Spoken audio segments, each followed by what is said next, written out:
ಈ basically retina ಅಂದರೆ ಏನು, ಅಂದರೆ ಎಷ್ಟು ಇಂಪಾರ್ಟೆಂಟ್ ಆಗುತ್ತೆ ಇದು ದೃಷ್ಟಿಗೆ ಮತ್ತು ಕಣ್ಣಿಗೆ ಅಂತ?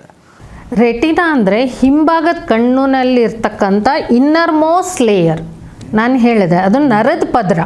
ಮೇನ್ಲಿ ಆಪ್ಟಿಕ್ ನರ್ವ್ ಅನ್ನೋದು ಇರುತ್ತೆ ಅದರಲ್ಲಿ. ಆಪ್ಟಿಕ್ ಡಿಸ್ಕ್, ಅಲ್ಲಿಂದ ಆಪ್ಟಿಕ್ ನರ್ವ್ ಅನ್ನೋದು ನಮ್ಮ ಬ್ರೈನಿಗೆ ಕನೆಕ್ಟೆಡ್ ಇರುತ್ತೆ. ನಮ್ಮ ಸೆಂಟ್ರಲ್ ನರ್ವಸ್ ಸಿಸ್ಟಮಲ್ಲಿ ಅದು ಒಂದು ನರ್ವ್ ಬ್ರೈನಿಂದ ನಮ್ಮ. ಹಾಗಾದರೆ ಈಗ ನಾವು ಏನಾದರೂ ನೋಡಿದರೆ ಅದು ಇದೆ ಅಂತ ಬ್ರೈನಿಗೆ ಹೇಳೋದು ಅದೇ ನರ್ವ? ಸಿಗ್ನಲ್ಸ್ ಎಲ್ಲ ಕ್ಯಾರಿ ಮಾಡೋದು ಆ ಆಪ್ಟಿಕ್ ನರ್ವ್ ಮುಖಾಂತರನೇ. ಅದು ಥ್ರೂ ರೆಟಿನಾ ಇಂದ ಬ್ರೈನಿಗೆ ಪಾಸ್ ಆಗುತ್ತೆ ಅಂತ ಹೇಳ್ತಾ ಇದ್ದೀನಿ. ಅಂದರೆ ಈ ರೆಟಿನಾ ಸಮಸ್ಯೆಗಳು ಬೇಸಿಕಲಿ ಯಾವ ಕಾರಣಕ್ಕೆ ಬರುತ್ತೆ ಅಂತ? ಹಲವಾರು ಕಾಯಿಲೆಗಳಿದೆ. ರೆಟಿನಾ ಅಂದ್ಕೊಳ್ಳೆ ಒಂದೇ ಕಾಯಿಲೆ ಅಂತಲ್ಲ. ರೆಟಿನಾದಲ್ಲಿ ನಾ ಹೇಳಿದ್ದು ನಿಮ್ಗೆ ಓನ್ಲಿ ಡಯಾಬಿಟಿಸಿಂದ ಆಗ್ತಕ್ಕಂಥ ಸಮಸ್ಯೆ ಮಾತ್ರ, ಶುಗರಿಂದ ಮಾತ್ರ ಹೇಳಿದ್ರಿ, ಇಂದ ಬರ್ತಕ್ಕಂಥ ಕಾಯಿಲೆ ಮಾತ್ರ ಹೇಳಿದೆ. ಬಿ ಪಿಯಿಂದನೂ ಬರುತ್ತೆ.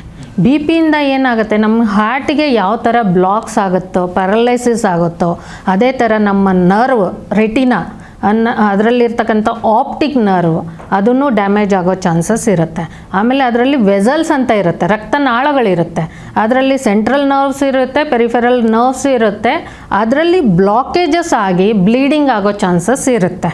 ಬ್ಲಾಕ್ ಆಗುತ್ತೆ. ಯಾವ ಥರ ನಮ್ಮ ಇದಕ್ಕೆ ಹಾರ್ಟಲ್ಲಿ ಬ್ಲಾಕೇಜಸ್ ಇರುತ್ತೋ ಅದೇ ಥರ ನಮ್ಮ ರೆಟಿನಾದಲ್ಲೂ ವೆಸಲ್ಸಲ್ಲಿ ಬ್ಲಾಕೇಜಸ್ ಇರುತ್ತೆ. ಅದಕ್ಕೆ CRVO BRVO ಅಂತೇಳಿ ಕರಿತೀವಿ. ಬ್ರ್ಯಾಂಚಲ್ಲಿದ್ದರೆ ಬ್ರ್ಯಾಂಚ್ ರೆಟೈನಲ್ ವೇನ್ ಅಕ್ಲೂಷನ್ ಅಂತ ಕರಿತೀವಿ. ಆರ್ಟ್ರಿಯಲ್ಲಿದ್ದರೂ ಬ್ರ್ಯಾಂಚಲ್ಲಿದ್ದರೆ ಬ್ರ್ಯಾಂಚ್ ರೆಟೈನಲ್ ಆರ್ಟೀರಿಯಲ್ ಅಕ್ಲೂಷನ್ ಅಂತ ಕರಿತೀವಿ. ಮತ್ತು ವೇನಲ್ಲಿದ್ದೆ ವೇನಸ್ ಅಕ್ಲೂಷನ್ ಅಂತ ಕರಿತೀವಿ. Central ವೇನಲ್ಲಿದ್ದರೆ central ರೆಟೈನಲ್ vane occlusion, artery occlusion ಅಂತೇಳಿ ಇದರಲ್ಲಿ ಹಲವಾರು ಟೈಪ್ಸ್ ಬರುತ್ತೆ. ಸೊ ಈ ಅಕ್ಲೂಷನ್ ಅಂದರೆ ಬ್ಲಾಕ್ ಅಂತ ಅರ್ಥ. ಹಾರ್ಟಲ್ಲಿ ಯಾವ ಥರ ಬ್ಲಾಕ್ ಇರುತ್ತೋ ಅದೇ ಥರ ನಮ್ಮ ವೆಸಲ್ಸಲ್ಲಿ ಬ್ಲಾಕೇಜಸ್ ಇರುತ್ತೆ. ಇದಕ್ಕೂ ನಮ್ಮ ಆಯುರ್ವೇದದಲ್ಲಿ ಅದನ್ನು ಬ್ಲಾಕೇಜಸನ್ನು ಕಡಿಮೆ ಮಾಡಲಿಕ್ಕೆ ಸೆಂಟ್ರಲಲ್ಲಿ ಇದ್ದರೆ, ಆರ್ಟ್ರಿಯಲ್ಲಿದ್ದರೆ ಸ್ವಲ್ಪ ಕಷ್ಟ ಆಗುತ್ತೆ. ವೇನಲ್ಲಿದ್ದರೆ ಡೆಫಿನೆಟ್ಟಾಗಿ ತುಂಬ ಇಂಪ್ರೂವ್ಮೆಂಟ್ಸನ್ನು ನಾವು ಕೊಡಬಹುದು. ಈ ಐಸೈಟ್ಸ್ ಇಲ್ಲದೇ ಇರತಕ್ಕಂತಹ ಕೆಲವು ವ್ಯಕ್ತಿಗಳಿಗೆ ಆಗಾಗ ಕಣ್ಣಲ್ಲಿ ನೀರು ಬರುವಂಥದ್ದನ್ನು ನಾವು ನೋಡ್ತೀವಿ. ಅಂದರೆ ದೃಷ್ಟಿಕೋನ ಭಾಳ ಚೆನ್ನಾಗಿರುತ್ತೆ, ದೂರದ್ದು ಭಾಳ ಸ್ಪಷ್ಟವಾಗಿ ನೀಟಾಗಿ ಕಾಣಿಸುತ್ತೆ. ಆದರೆ ಕೆಲವೊಂದು ಸಲ ಸ್ವಲ್ಪ ಸಮಯದ ನಂತರ ಏಕಾಏಕಿ ಕಣ್ಣಲ್ಲಿ ನೀರು ಬಂದುಬಿಡುತ್ತೆ. ಆ ಸಮಸ್ಯೆ ಯಾಕೆ ಬರುತ್ತೆ? ಅದನ್ನು ಕಡಿಮೆ ಮಾಡ್ಕೊಳ್ಬೇಕು ಅಂದರೆ ಏನು ಮದ್ದು ಅಂತ? ನೋಡಿ, ಕಣ್ಣಲ್ಲಿ ನೀರು ಬರಲಿಕ್ಕೂ ಹಲವಾರು ಕಾರಣ ಇದೆ. ಒಂದು, ಅವ್ರಿಗೆ ಅಲರ್ಜಿಕ್ ರೈನೈಟಿಸ್ ಅಂತ ಕರಿತೀವಿ. ಅಂದರೆ ಸೈನಸ್ ಪ್ರಾಬ್ಲಮ್ ಇದ್ದವ್ರಿಗೂ ಆಗುತ್ತೆ. ಕೆಲವೊಂದು ಡಸ್ಟ್ ಅಲರ್ಜಿಯಿಂದನೂ ಇರುತ್ತೆ, ಕೆಲವೊಂದು ಇನ್ಫೆಕ್ಷನ್ನಿಂದನೂ ಆಗುತ್ತೆ. ಯಾವ ಕಾರಣದಿಂದ ಆಗ್ತಾ ಇದೆ ಅಂತ ನೋಡಬೇಕು. ಇನ್ನೊಂದು ಸಮಸ್ಯೆ ಅಂದರೆ ಇಲ್ಲಿ ಒಂದು ಚಿಕ್ಕದಾದ ರಂಧ್ರ ಇರುತ್ತೆ, ಅದು ಬ್ಲಾಕ್ ಆದಾಗೂ ಕೆಲವೊಮ್ಮೆ ನೀರು ಅನ್ನೋದು ಟಿಯೋಸ್ ಅನ್ನೋದು ಕಂಟಿನ್ಯೂಸ್ ಆಗಿ ಬರ್ತಾ ಇರುತ್ತೆ. ಸೊ ಅದು ಕಾರಣ ನೋಡ್ಕೊಂಡ್ಬಿಟ್ಟು ಅದಕ್ಕೆ ತಕ್ಕಂತೆ ಚಿಕಿತ್ಸೆ ಮಾಡ್ತೀವಿ ನಾವು. ಈ ಕಣ್ಣಿಂದ ನೀರು ಬರೋದು ಅದು ಒಳ್ಳೆಯದಾ ಕೆಟ್ಟದ್ದಾ? ಬಿಕಾಸ್ ಯಾರೋ ಒಬ್ಬರು ಹೇಳಿದ ಹಾಗೆ ಕಣ್ಣಿಂದ ನೀರು ಬರೋದು ಈಸ್ ನಥಿಂಗ್ ಬಟ್ ನಮ್ಮ ದೇಹದಲ್ಲಿರುವಂತಹ ಕೊಲೆಸ್ಟ್ರಾಲ್ ಕಣ್ಣೀರ ಮೂಲಕ ಹೊರಗಡೆ ಬರುತ್ತೆ, ಅದು ಒಳ್ಳೆಯದು ಅಂತ ಅನ್ನೋರಿದ್ದಾರೆ. ಆಯುರ್ವೇದಿಕ್ ತಜ್ಞರಾಗಿ ಏನು ಹೇಳ್ತೀರಿ? ಸಾಧಾರಣವಾಗಿ ನೀವು ಒಂದು ಸಲ 2 ಸಲ ಬಂತು, ನ್ಯಾಚುರಲ್ ಆಗಿ ರೇರ್ ಆಗಿ ಬಂತು ಅಂದರೆ ಅದು ಸಾಮಾನ್ಯ. ಓಕೆ, ಅದೇ ಕಂಟಿನ್ಯೂಸ್ ಆಗಿ ಇದ್ದಾಗ ಅದನ್ನು ನಾವು ಕನ್ಸಿಡರ್ ಮಾಡಬೇಕಾಗತ್ತೆ. ಯಾವ ಕಾರಣದಿಂದ ಬಂದಿದೆ, ಯಾಕೆ ಫ್ರೀಕ್ವೆಂಟಾಗಿ ಬರ್ತಾ ಇದೆ. ಕೆಲವೊಬ್ರಿಗೆ ನೀರು ತುಂಬಿದಾಗ ಏನೂ ಓದಲಿಕ್ಕೆ ಆಗಲ್ಲ, ಆವಾಗ ವಿಷನ್ ಅನ್ನೋದು ಬ್ಲರ್ ಆಗಿಬಿಡುತ್ತೆ ಅವ್ರಿಗೆ.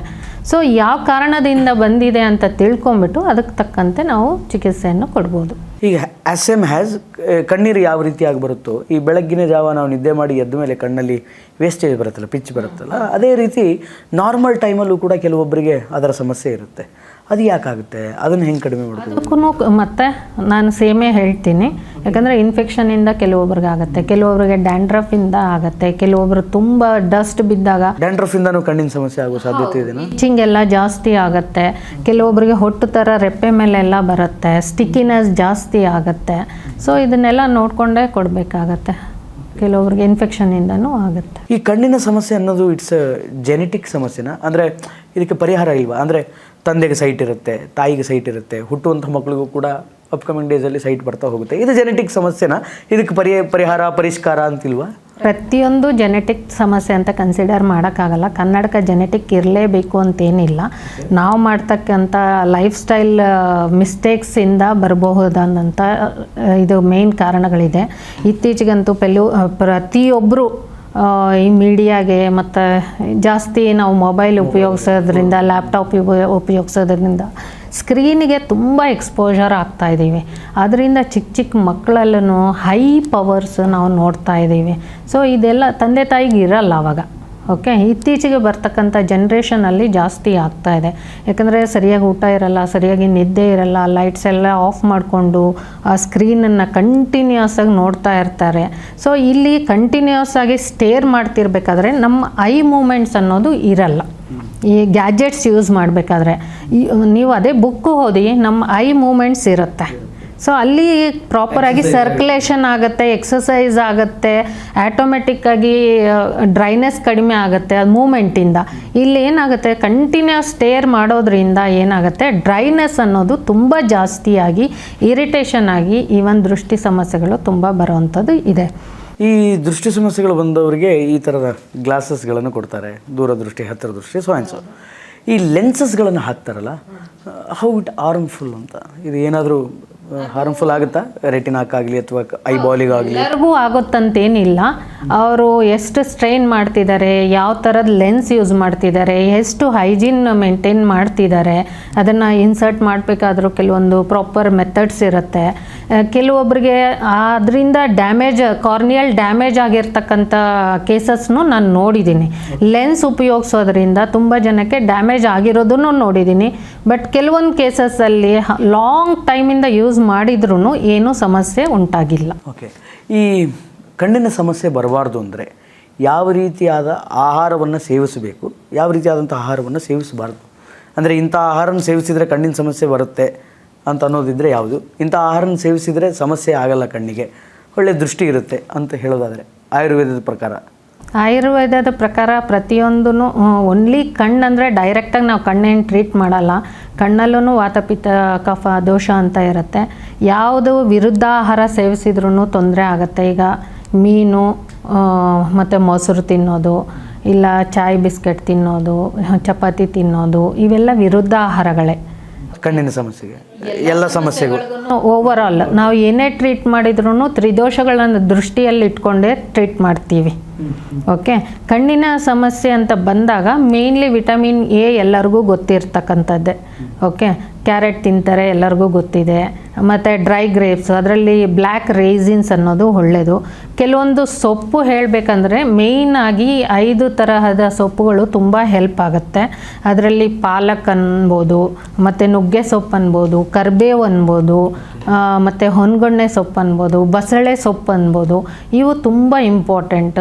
ಮತ್ತು ಈಗ ಸಪೋಸ್ ಇರಳುಗಣ್ಣು ಅಂತ ಸಮಸ್ಯೆ ಇದ್ದವ್ರಿಗೆ ಅವ್ರಿಗೆ ಬಂದುಬಿಟ್ಟು ಮೇಯ್ನ್ಲಿ ಹೊನ್ಗೊಣ್ಣೆ ಸೊಪ್ಪು ತುಂಬ ಇಂಪಾರ್ಟೆಂಟ್. ಆಮೇಲೆ ರೆಡ್ ಕ್ಯಾಪ್ಸಿಕಮ್ಮು, ಹಾಗಲಕಾಯಿ, ಇದೆಲ್ಲ ತುಂಬ ಇಂಪಾರ್ಟೆಂಟ್. ಕ್ಯಾರೆಟ್ ಅಂತೂ ಪ್ರತಿಯೊಬ್ಬರಿಗೂ ಗೊತ್ತಿರೋ ಹಾಗೆ ಕ್ಯಾರೆಟು ಒಳ್ಳೆಯದೇ, ತಿನ್ನಬಾರ್ದಂತೇನಿಲ್ಲ. ಬಟ್ ಅದ್ರ ಜೊತೆಗೆ ಇದನ್ನೆಲ್ಲ ಸೊಪ್ಪು ತರಕಾರಿ ಅಳವಡಿಸ್ಕೊಂಡ್ರೆ ತುಂಬ ಹೆಲ್ಪ್ ಆಗುತ್ತೆ ಅವ್ರಿಗೆ. ಈ ಒಳ್ಳೆ ಮೀನು ಮೊಟ್ಟೆನೂ ಒಳ್ಳೆಯದು, ಅಂದರೆ ನಾನ್ ವೆಜಿಟೇರಿಯನ್ಸಿಗೆ ಅದು ಒಳ್ಳೆಯದು. ಆಮೇಲೆ ಪ್ರತಿನಿತ್ಯ ಆಯುರ್ವೇದದಲ್ಲಿ ಹೇಳಬೇಕು ಅಂದರೆ ಸಿಂಪಲ್ಲಾಗಿ ನಾವು ಯಾವ ಥರ ಪ್ರತಿನಿತ್ಯ ಬ್ರಷ್ ಮಾಡ್ತೀವೋ ಅದೇ ಥರ ಕಣ್ಣಿನೂ ನಾವು ಅದನ್ನು ಪ್ರಕ್ಷಾಲನೆ ಅಂತ ಕರಿತೀವಿ, ನೇತ್ರ ಪ್ರಕ್ಷಾಳನ ಅಂತ ಕರಿತೀವಿ. ನಾವು ಬಾಯಿ ಯಾವ ಥರ ಕ್ಲೀನ್ ಮಾಡ್ಕೋತೀವೋ ಅದೇ ಥರ ಕಣ್ಣು, ಮೂಗು, ಕಿವಿ ಎಲ್ಲನೂ ಕ್ಲೀನ್ ಮಾಡ್ಕೋಬೇಕಾಗತ್ತೆ ಪ್ರತಿನಿತ್ಯ. ಒಂದು ಸಿಂಪಲ್ಲಾಗಿ ಹೇಳಬೇಕು ಮನೆಮದ್ದು ಅಂತಂದರೆ ತ್ರಿಫಳ ಅಂತೇಳಿ ಎಲ್ಲರಿಗೂ ಪ್ರತಿಯೊಬ್ಬರಿಗೂ ಗೊತ್ತಿದೆ. ಆ ತ್ರಿಫಳ ಚೂರ್ಣನ ಪ್ರತಿನಿತ್ಯ ಸ್ವಲ್ಪ ಒಂದು ಹಾಫ್ ಸ್ಪೂನ್, ಒಂದು 50 ml ವಾಟರಲ್ಲಿ ರಾತ್ರಿ ಬಿಸಿನೀರಲ್ಲಿ ನೆನೆಸ್ಬಿಟ್ಟು ಬೆಳಿಗ್ಗೆ ಅದನ್ನು ಚೆನ್ನಾಗಿ ಒಂದು 4 ಫೋಲ್ಡೆಡ್ ಕ್ಲೀನ್ ಹೈಜೀನ್ ಕ್ಲಾತ್ ತೊಗೊಂಡ್ಬಿಟ್ಟು ಅದರಲ್ಲಿ ಫಿಲ್ಟರ್ ಮಾಡಿದಾಗ ಬಂದಿರತಕ್ಕಂಥ ವಾಟರ್ ಏನಿದೆ ಐ ಕಪ್ಸ್ ಸಿಗುತ್ತೆ ನಮಗೆ. ಐ ಕಪ್ಸಲ್ಲಿ ಹಾಕೊಂಡ್ಬಿಟ್ಟು ಈ ಥರ ಇಟ್ಕೊಂಡ್ಬಿಟ್ಟು ಒಂದು 20 ಟೈಮ್ಸ್ ಮಿನಿಮಮ್ ಈ ಥರ ಬ್ಲಿಂಕ್ ಮಾಡೋದ್ರಿಂದ ಏನಾಗುತ್ತೆ ಅಂತಂದರೆ ಕಣ್ಣು ಎಲ್ಲ ನೀಟಾಗಿ ಕ್ಲೀನ್ ಮಾಡ್ಕೋಬೋದು.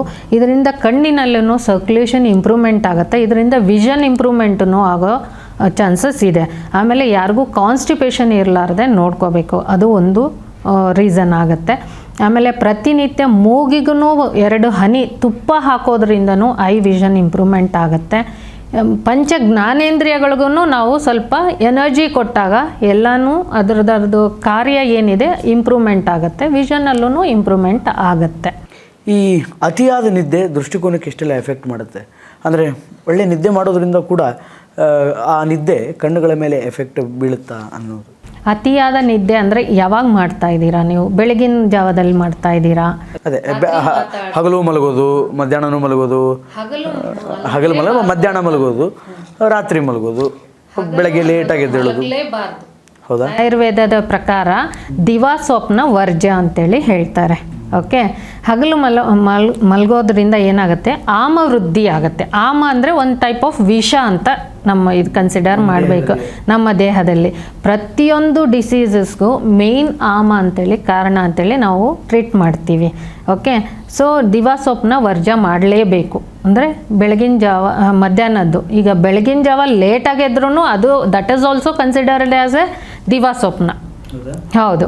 ಸೊ ಲೇಟಾಗಿ ಮಲಗೋದ್ರಿಂದ ರಾತ್ರಿನೂ ಅಷ್ಟೇ 12 ಗಂಟೆ 1 ಗಂಟೆ ಮೇಲೆ ಮಲಗ್ತಾರೆ. ಓಕೆ, ಸೊ ಅದರಿಂದನೂ ನಮ್ಮ ಪಿತ್ತ ವಾತ ದೋಷಗಳು ಏನಿದೆ ಅದು ಡಿಸ್ಟರ್ಬ್ ಆಗುತ್ತೆ. ತುಂಬ ಜನ ಇತ್ತೀಚೆಗೆ ಗ್ಯಾಸ್ಟ್ರೈಟಿಸ್ ಪ್ರಾಬ್ಲಮ್ ಅಂತ ಹೇಳ್ತಾರೆ. ಯಾಕೆ ಅಂತಂದರೆ ರಾತ್ರಿ ಬೇಗ ಮಲಗೋದೇ ಇಲ್ಲ, ಬೆಳಿಗ್ಗೆ ಬೇಗ ಏಳೋದೇ ಇಲ್ಲ. ನಾವು ಹೇಳ್ಬೇಕಾಗಿದ್ದು ಬ್ರಾಹ್ಮಿ ಮುಹೂರ್ತದಲ್ಲಿ ರಾತ್ರಿ ಬಂದುಬಿಟ್ಟು ಆ್ಯಸ್ ಅರ್ಲಿ ಆಸ್ ಪಾಸಿಬಲ್ ಮಲಗಬೇಕು. 7 ಗಂಟೆ ಸೂರ್ಯಾಸ್ತದ ಒಳಗಡೆ ಊಟ ಮಾಡಬೇಕು ಅಂತಿದೆ. ಈಗ ನಾವು ಅಡುಗೆ ಮಾಡೋದೇ 9-10 ಗಂಟೆ ಮೇಲೆ ಆದರೆ ಅದಾದಮೇಲೆ ಊಟ ಮಾಡ್ತೀವಿ, ಇಮ್ಮಿಡಿಯೇಟಾಗಿ ಮಲಗ್ತೀವಿ.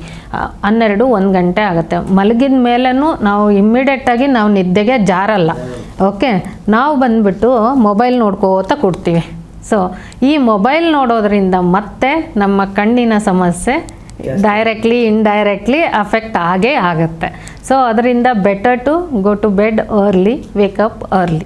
Thank you madam. ಇಷ್ಟೊತ್ತು ಕಣ್ಣಿನ ಎಲ್ಲ ಸಮಸ್ಯೆಗಳಿಗೆ ಏನೆಲ್ಲ ಮನೆಮದ್ದು, ಅದರ ಜೊತೆಗೆ ಕಣ್ಣಿನ ಸಮಸ್ಯೆಗಳು ಯಾವ ರೀತಿ ಇರುತ್ತೆ, ರೆಟಿನಾ ಎಷ್ಟು ಇಂಪಾರ್ಟೆಂಟ್ ಅಂತ ಹೇಳಿ ನಮ್ಮ ಸಮಗ್ರ ವಾಹಿನಿಯ ವೀಕ್ಷಕರಿಗೆ ತಿಳಿಸ್ಕೊಟ್ಟಿದ್ದಕ್ಕೆ ಮಗದೊಮ್ಮೆ ಧನ್ಯವಾದಗಳು. ನೋಡಿದ್ರಲ್ಲ ವೀಕ್ಷಕರೇ, ಇದು ಒಟ್ಟಾರೆಯಾಗಿ ಕಣ್ಣಿನ ಸಮಸ್ಯೆ ಮತ್ತು ಕಣ್ಣಿನ ರೆಟಿನಾದಲ್ಲಿ ಏನೆಲ್ಲ ದೋಷಗಳಾದಂಥ ಸಂದರ್ಭದಲ್ಲಿ ಅದಕ್ಕೆ ಮನೆಯಲ್ಲಿಯೇ ಹೇಗೆಲ್ಲ ಮದ್ದನ್ನು ತಯಾರು ಮಾಡಿಕೊಳ್ಬೇಕು ಅನ್ನುವಂಥದ್ದನ್ನು ಗೀತಾ ಪುತ್ತೂರ್ ಅವರು ನಮಗೆ ತಿಳಿಸ್ಕೊಟ್ಟಿದ್ದಾರೆ.